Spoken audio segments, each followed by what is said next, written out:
Shalom, bien-aimés, bienvenue une fois de plus dans la présence de Dieu.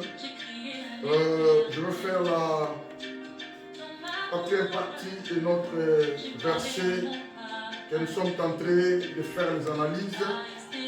Nous faisons un élément analytique sur le verset 10 de Jobré au 22e verset. La Bible dit, approchons-nous avec un cœur sincère, dans la plénitude de la foi, le cœur purifié d'une mauvaise conscience et le corps lavé d'une opile. J'avais dit dans mon introduction que quand la Bible dit approchons-nous, cela signifie le Seigneur lance une invitation à ses élus par les canaux de Jésus de s'approcher de lui dans la prière, dans sa présence, dans la louange, dans l'adoration, de rendre culte, les offrandes et tout ça dans sa présence. Aller dans la présence de Dieu, ce n'est pas mauvais.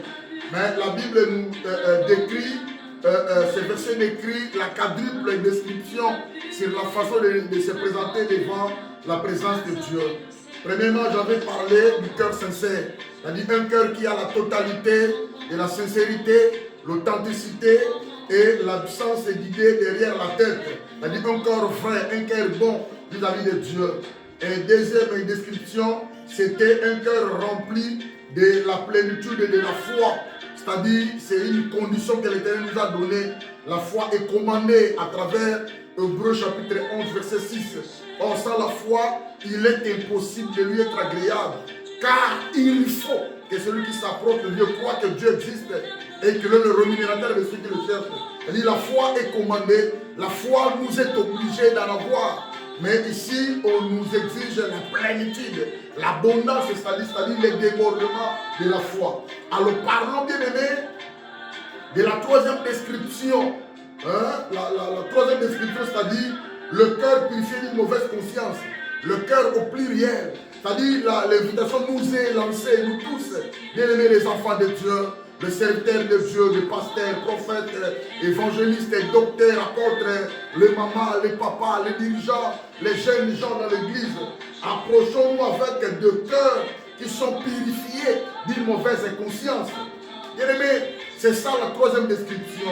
Quand nous avançons dans la présence de Dieu avec un cœur qui n'est pas purifié, bien aimé, il n'y aura pas d'exaucement. Quand nous approchons, bien aimé, avec un cœur de mauvaises intentions, on n'aura pas l'exaucement. Alors la conscience est bien aimée. Essayons de parler un peu de la conscience. La conscience, bien aimée, c'est l'image de soi-même. La conscience, c'est l'image d'un homme lui-même en lui. C'est-à-dire l'homme se connaît, à moins que l'homme soit fou. Et l'homme ne connaît pas ce qu'il est. Je sais que j'ai un sexe masculin, je sais que je suis un homme, je sais que je suis marié, je sais que j'ai des enfants, je sais que j'ai ma famille, je sais que j'ai mes frères à côté de moi, mes frères. Donc j'ai la connaissance de ce que je suis moi. Je sais que j'ai étudié, j'ai un diplôme d'État, je sais que je suis. Je connais ce que je suis. C'est-à-dire la conscience dans l'homme, c'est l'image de soi-même. C'est-à-dire l'homme se voit au miroir tel qu'il est dans sa conscience. La conscience, c'est le sentiment du bien et du mal qui est à l'intérieur de l'homme. La conscience est un sentiment qui exige, ça c'est bon, ça c'est mauvais, ça c'est mal, ça c'est bien. Et ça se trouve dans l'homme, à l'intérieur de l'homme. La conscience, bien aimée, c'est la connaissance que nous avons de nous-mêmes par les sentiments intimes. C'est ça la conscience. Et bien aimé, enfin la conscience, nous allons lire aussi la Bible, ce qu'on sait la conscience. La conscience, bien aimé, c'est le système d'alarme, qui permet aux êtres humains de juger leurs motivations et leurs actions selon les valeurs morales du bien et du mal. On nous a dit la conscience, c'est le système d'alarme. L'alarme, c'est-à-dire pour se réveiller. On met chaque fois, souvent le matin, avant de sortir, il faut que l'alarme sonne. C'est ça la conscience. Nous avons une réalité spirituelle des alarmes dans nos consciences qui sonnent si il y a les choses qui ne vont pas bien. Qui sonnent bien aimé pour dire non, ça c'est faux. Qui sonnent pour dire que non, ça c'est bien, allez-y, continuez. Qui sonnent pour dire non, attention, ne touche pas, ça c'est mauvais. Ça se trouve dans l'homme. Voilà, c'est très important. par rapport aux actions selon les valeurs morales du bien ou du mal. C'est ça les rôles de la conscience. La Bible nous exige d'avoir le cœur purifié d'une mauvaise conscience, mes amis. Prenons Romains chapitre 2, selon l'apôtre Paul, 14e verset au 15e. La Bible dit, quand les païens qui n'ont point la loi font naturellement ce que prescrit la loi, ils sont eux qui n'ont point la loi, une loi pour eux-mêmes. Ils montrent que l'œuvre de la loi est écrite dans leur cœur, leur conscience en rendant témoignage et leur pensée s'accusant ou se défendant tout à tour. Voyez bien aimé, il est en train de parler de païens qui n'ont pas conscience de la loi, mais sont en train de réaliser des lois, sont en train d'obéir aux lois, ou ils sont en train de ne pas obéir aux lois. Mais cela montre que l'œuvre de la loi est écrite dans le cœur des hommes, leur conscience en rendant témoignage. Vous voyez bien aimé, c'est-à-dire personne ne peut mentir personne. Tu te connais toi-même, tu connais ta conscience. Mais ici, l'exhortation est que, en ce qui concerne la troisième description, ne viens pas dans la présence de Dieu avec une conscience essuyée. Il n'y aura pas l'exaucement. C'est une exhortation, bien aimée, qui peut nous aider, bien aimés, nous affermir, de soigner nos consciences. On ne peut pas avancer dans la présence de Dieu avec une conscience flétrie, essuyée. Ce n'est pas bien, c'est que la parole de Dieu nous dit. C'est-à-dire, la conscience accuse la personne défendant tout à tour les mauvaises choses ou les bonnes choses. La conscience est la larme bien-aimée qui nous est donnée pour pouvoir juger celui-ci c'est bon, celui-ci c'est mauvais. C'est très important pour nous. Toujours l'apôtre Paul des Corinthiens, chapitre 1er, verset 12. Elle dit car ce qui fait notre gloire, ce qui fait notre gloire, c'est ce témoignage de notre conscience, que nous nous sommes conduits dans le monde, et surtout à votre égard avec sainteté et pureté devant Dieu, non pas avec une sagesse charnelle, mais avec la grâce de Dieu. Là c'est l'apôtre Paul. Là c'est l'apôtre qui parle de sa conscience. Là c'est l'apôtre Paul qui témoigne de sa conscience. Il a dit, car il faut ce qui fait notre gloire. La gloire dans l'homme est que l'homme et sa conscience lui a jugé, l'homme observe des lois, l'homme obéit à Dieu, l'homme suit les prescriptions de Dieu et l'homme marche dans la droiture, dans l'intégrité, dans la loyauté. C'est ce que l'apôtre Paul est en train de dire. Et ce qui fait notre gloire, l'apôtre a dit, c'est ce témoignage de notre conscience. C'est-à-dire qu'il était sûr qu'il avait un témoignage par rapport à sa conscience bien-aimée. Que nous nous sommes conduits dans le monde et surtout à votre égard avec sainteté. L'apôtre Paul témoigne dans sa conscience la sainteté. Il témoigne la pureté devant Dieu. Non pas avec sa sagesse charnelle. Mais l'apôtre Paul témoigne que c'était grâce à la grâce de Dieu que nous avons marché avec la sainteté, la pureté. Il est en train de témoigner sa conscience bien-aimée. C'est-à-dire Paul éprouvait de la joie et de la fierté en raison de son comportement intègre et sincère. Il avait décidé que durant toute sa vie, il resterait fidèle à son Seigneur, refuserait de se conformer au monde qui avait crucifié son Seigneur et persévérer dans la sainteté jusqu'au moment où Dieu les rappellerait à ses côtés. Voilà l'apôtre Paul. Dans l'âge à venir, l'une de ses plus grandes joies sera la conscience d'avoir vécu avec sainteté et pureté devant Dieu. C'est-à-dire le cœur doit être purifié d'une mauvaise conscience. Voilà, bien aimé, c'est très important. Mais je vais dire à quelqu'un, dès le moment où l'on reçoit le Seigneur, l'homme a le salut. L'homme a la délivrance sur le péché. La loi du péché tombe. Nous avons la délivrance parce que le sang de Jésus était en action de nous purifier, de nous sanctifier. Alors, quand l'homme reçoit le Seigneur, sa conscience termine, bien aimé, on termine avec son déchaînement culpabilisateur. Car nous nous approprions la valeur du sang qui nous délivre de la mauvaise conscience. Le sang de Jésus était en action. Quand on reçoit le Seigneur, le sang de Jésus est en action. Le sacrifice de la mort de Christ est en action. nous purifie et nous rapproche de Dieu. Alors maintenant, la conscience est lavée. La conscience était flétrie. La conscience était souillée au jardin d'Éden. La Bible dit, par le seul homme, le péché est entré et le péché a mené la mort. Par le second Adam, le péché a été écarté, il a donné la vie. C'est-à-dire la conscience était sauvée. La conscience était délivrée de l'homme. Mais selon Hébreux chapitre 9, verset 14, la Bible dit ceci. Combien plus le sang de Christ, qui par un esprit éternel s'est offert lui-même sans tâche à Dieu, purifiera-t-il votre conscience des œuvres mortes, afin que vous serviez le Dieu vivant. Nous avons été purifiés des œuvres mortes. Nous avons été purifiés dans notre conscience pour ne pas demeurer aux œuvres mortes. Mais nous avons été purifiés dans notre conscience pour pouvoir servir le Dieu vivant. Voilà la raison, bien-aimé. Mais actuellement, bien-aimé, on a été purifiés, c'est bien. Mais actuellement, nous ne pouvons être soulignés et soulagés que par l'œuvre de Christ. Actuellement, nous devons compter sur le sang précieux du Seigneur. Actuellement, nous devons penser à la croix, à la mort de notre Seigneur. Les chrétiens devraient chercher à avoir une bonne conscience. Une conscience qui est irréprochable. Une conscience devant Dieu, devant les hommes. C'est ça l'exhortation du jour. On a été sanctifiés consciencieusement le jour où on avait reçu le Seigneur. Mais la Bible dit, nous plongeons tantôt d'une manière, tantôt d'une autre. La Bible dit, nous sommes dans le monde bien que nous ne sommes pas de ce monde. La Bible dit, nous voyons, nous regardons, il y a des choses qui se passent.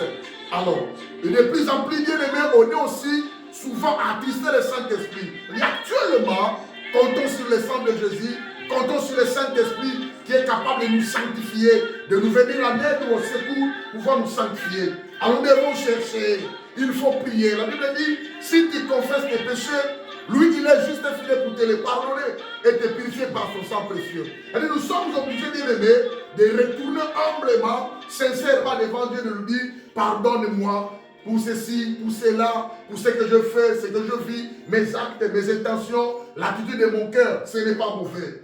Voilà, c'est très important pour nous. Nous devons faire ça. Nous devons être irréprochables. Dans la Bible, il y a des gens qui étaient irréprochables par rapport à leur conscience. Par exemple, là, on a fait la lecture de l'apôtre Paul. C'est très important. Voyons encore, je ne sais pas si l'apôtre Paul, acte 24, acte chapitre 24, 16e verset. L'apôtre a dit, c'est pourquoi je m'efforce d'avoir constamment une conscience sans reproche devant Dieu et devant les hommes. Je m'efforce constamment d'avoir constamment une conscience sans reproche. C'est-à-dire tu dois apprendre la parole de Dieu. Tu dois voir la civilité, persévérer dans la parole. Cela va te donner à juger le bien et le mal. L'apôtre Paul, très important. 2 Corinthiens 1:12, on avait lu ce que l'apôtre nous a dit. 2 Corinthiens 1:12, il a dit car ce qui fait notre gloire, c'est ce témoignage de notre conscience que nous sommes conduits dans le monde et surtout à votre égard avec sainteté et pureté devant Dieu, non pas avec une sagesse charnelle, mais avec la grâce de Dieu. Voilà, demandons toujours la grâce de Dieu pour pouvoir marcher dignement devant sa face. 1 Timothée, chapitre 1, chapitre 1er, verset 5. 1 Timothée, chapitre 1er, verset 5. La Bible dit, le but du commandement, c'est une charité venant d'un cœur pur, d'une bonne conscience et d'une foi sincère. Là, c'est l'apôtre Paul qui écrit à son fils spirituel Timothée, le pasteur Timothée. Il fait la mise en garde contre les faux docteurs. Il dit à l'apôtre, à Timothée, le but du commandement, c'est une charité venant d'un cœur pur. Le cœur doit être pur, c'est-à-dire le cœur sincère. Le cœur lavé d'une bonne conscience, purifié par le sang, et d'une foi sincère. La foi qui n'a pas de doute, la foi sincère. C'est-à-dire, le commandement est que, au verset 3, je te rappelle l'exhortation que je te fis à mon départ pour la Macédoine, lorsque je t'engagerai à rester à l'Éphèse, afin de recommander à certaines personnes de ne pas enseigner d'autres doctrines et de ne pas s'attacher à des faibles et à des généalogies sans fin qui produisent des discussions plutôt qu'elles n'avancent l'œuvre de Dieu dans la foi. Hein? Donc il faut s'éloigner de ces gens-là. Le commandement est que, venant d'une charité, d'un cœur pur, d'une bonne conscience et d'une foi sincère, la conscience doit être purifiée d'une mauvaise conscience. Bref, bien aimé, c'est par le sang précieux de Christ que notre conscience est purifiée. Alors nous sommes obligés à chercher la purification chaque jour. La purification spirituelle est ordonnée. Très important, Dieu nous exige cela. Regardons Ésaïe chapitre 1er. Hein? Ésaïe chapitre 1er, verset 16. La Bible dit, lavez-vous, purifiez-vous, ôtez de devant mes yeux la méchanceté de vos actions. Cessez de faire le mal. Hein? Le prophète est en train de nous dire actuellement, lavez-vous, c'est par le sang de Jésus. Purifiez-vous, c'est par le sang de Jésus. Ôtez de devant mes yeux la méchanceté de vos actions. Cessez de faire le mal. Apprenez à faire le bien. Recherchez la justice. Protégez l'opprimé. Faites droit à l'orphelin. Défendez la veuve. C'est-à-dire qu'il faut voir des bonnes actions. De vous purifier. Hein, la purification spirituelle est ordonnée, bien aimé. Nous devons le faire, c'est très important pour nous. Jérémie chapitre 4. Hein? Au Jérémie chapitre 4, 14e verset. La Bible dit ceci. Purifie ton cœur du mal, Jérusalem, afin que tu sois sauvé. Jusqu'à quand garderas-tu dans ton cœur tes pensées iniques? Hein? On doit se purifier. Purifions-nous, bien-aimés. Hein, par le sang de Jésus, la conscience doit être propre. N'avance pas dans la présence de Dieu avec une conscience essuyée, une conscience flétrie. Hein, aujourd'hui, le bien vient le mal. La justice vient de l'injustice. L'injustice vient de la justice. Hein, bien aimés, nous sommes confondus. Nous, les enfants de Dieu, devons montrer l'exemple. C'est très important. Voilà, bien aimés. 2 Corinthiens chapitre 7, hein, verset 1er. 2 Corinthiens chapitre 7, verset 1er. La Bible dit, ayant donc de telles promesses, bien aimés, purifions-nous de toute souillure de la chair et de l'esprit, en achevant notre sanctification dans la crainte de Dieu. Hein? Bien aimés, purifions-nous, hein? en écoutant des promesses qui sont au-dessus. Hein? À partir du verset 14 de ça. Si tu écoutes ces promesses-là, bien aimés, au chapitre 7, bien aimés, ainsi donc de telles promesses, bien aimés, purifions-nous de toute souillure de la chair et de l'esprit, en achevant notre sanctification dans la crainte de Dieu. La Bible nous exige la purification. Le Seigneur nous exige la purification de conscience. La conscience doit être lavée. C'est très important. 2 Timothée, chapitre 2, verset 21. Au 2 Timothée, chapitre 2, verset 21.